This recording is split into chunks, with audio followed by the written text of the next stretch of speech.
अस्सलाम वालेकुम। आजकल को आज इस क्लास में हमने सब क्वेरी के बारे में बात करेंगे कि सब क्वेरी क्या है और इसको कैसे और कहाँ पर यूज़ करते हैं। बेसिकली सब क्वेरी को आप नेस्टेड क्वेरी भी कह सकते हैं। जिस तरह आप सी प्लस प्लस ने अगर आपने पढ़ा है तो सी प्लस प्लस लूप के अंदर एक टॉपिक है जो नेस्टेड लूप है। जब एक लूप के अंदर दूसरा लूप आए तो उसको नेस्टेड लूप कहते हैं। इसी तरह जब एक क्वेरी के अंदर दूसरा क्वेरी आ जाए तो उसको नेस्टेड क्वेरी या सब क्वेरी कहते हैं। तो हम सी प्लस प्लस और सी प्लस प्लस का कोर्स भी बहुत जल्द बनाएंगे। इसके बाद मैं कोशिश करूँगा कि जितने जल्द हो सके इसको हम कंप्लीट करें। तो इसके बाद वह हम उसको का कोर्स स्टार्ट करेंगे, क्योंकि सी और सी प्लस प्लस बहुत बेसिक लैंग्वेज है। अगर आपको प्रोग्रामिंग सीखने का शौक़ है तो सबसे पहले आप सी और सी प्लस प्लस सीखें, क्योंकि वो बहुत बेसिक है और आगे आपको बहुत हेल्प देता है। तो सी जो सब क्वेरी है वो हम कहाँ पर यूज़ करते हैं। फॉर एग्जांपल आपके पास एक स्टूडेंट का टेबल है या आपके पास एक एम्प्लॉय का टेबल है, तो वहाँ पर आपसे किसी ने पूछना कि इसमें मुझे उस मार्क्स चाहिए जो सबसे मैक्सिमम नंबर है, उस उस मार्क्स का स्टूडेंट का नाम मुझे चाहिए। तो आपको तो उसका नाम का भी पता ना हो, ना उसका फादर का नाम का पता हो, ना कुछ भी पता ना हो, तो इस सिचुएशन में हम नेस्टेड क्वेरी का इस्तेमाल करेंगे। क्योंकि अगर इसका नाम का पता तो हमें या इसकी स्टडी आईडी हमें मालूम है, तो वहाँ पर हम वेयर कंडीशन के साथ इसका इस्तेमाल कर सकते हैं। लेकिन ये सब कुछ अगर आपको पता ना हो तो वहाँ पर हम नेस्टेड या सब क्वेरी का इस्तेमाल करेंगे। आपके पास एम्प्लॉय का टेबल भी हो सकते हैं।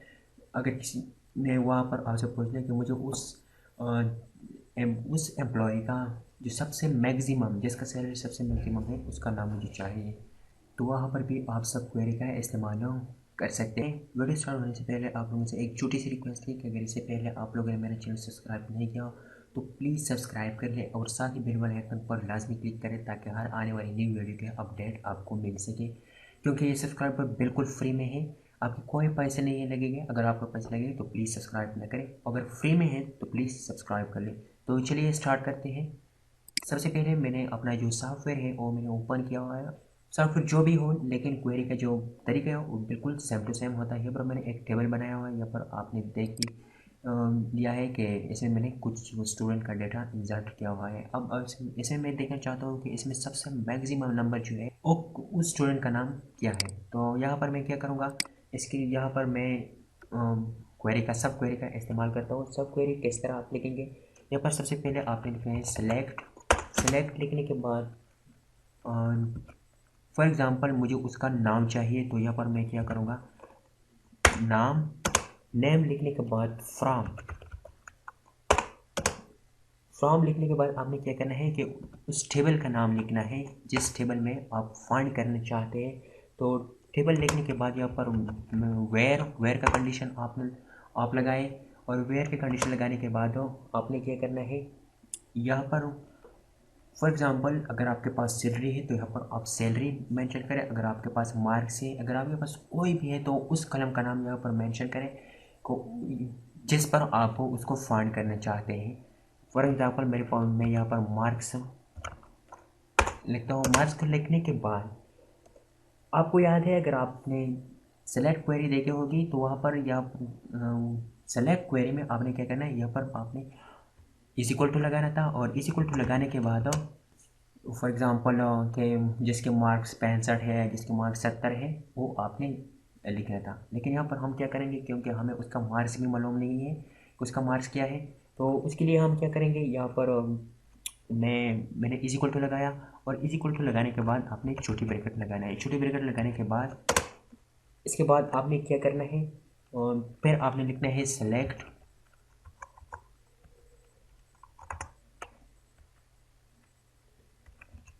सेलेक्ट लिखने के बाद यहाँ पर मैं उस स्टूडेंट का नाम देखना चाहता हूँ जो सबसे मैक्सिमम, इसकी जो मार्क्स है वो सबसे मैक्सिमम है। तो यहाँ पर मैं मैक्सिमम का ऑपरेटर लगाता हूँ। मैक्सिमम लगाने के बाद यहाँ पर फिर आपने छोटी ब्रैकेट लगाने हैं और उस कलम को आपने मेंशन कर देना है। यहाँ पर फॉर एग्ज़ाम्पल जैसे मैंने कहा कि मैं मार्क्स पर देखना चाहता हूँ, तो यहाँ पर मैंने मार्क्स मेंशन कर दिया।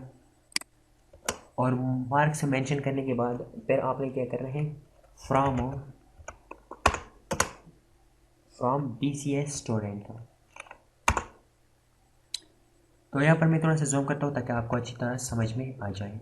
यहाँ पर आप देख सकते हैं कि select name from BCS to where condition के बाद आप मार्क्स क्या है इज इक्वल टू, क्योंकि हमें मार्क्स मालूम नहीं है, अगर हमें मालूम होता तो हम इज इक्वल टू के बाद उसका मार्क्स लगा देता और उसको लगाने के बाद जब हम गो पर क्लिक करते तो उसका नाम हमें शो कर देता, लेकिन हमें उसका मार्क्स मालूम नहीं, इसलिए हमने यहाँ पर सब क्वेरी का इस्तेमाल करते हुए इससे फ़ायदा उठाते हुए सेलेक्ट मैक्सिमम जिसकी सबसे मैक्सिमम नंबर है, इसके बाद मार्क्स फ्रॉम BCS स्टूडेंट। ये मार्क्स हमने क्या लगाया, ये मैक्सिमम के साथ हमने लगाया है कि जिसके मार्क्स सबसे मैक्सिमम है, और ये मार्क्स हमने स्टूडेंट के लिए लगाया है कि select name from BCS student where जिसका मार्क्स जो है वो सबसे मैक्सिमम है। तो यहाँ पर मैं गो पर क्लिक करता हूँ।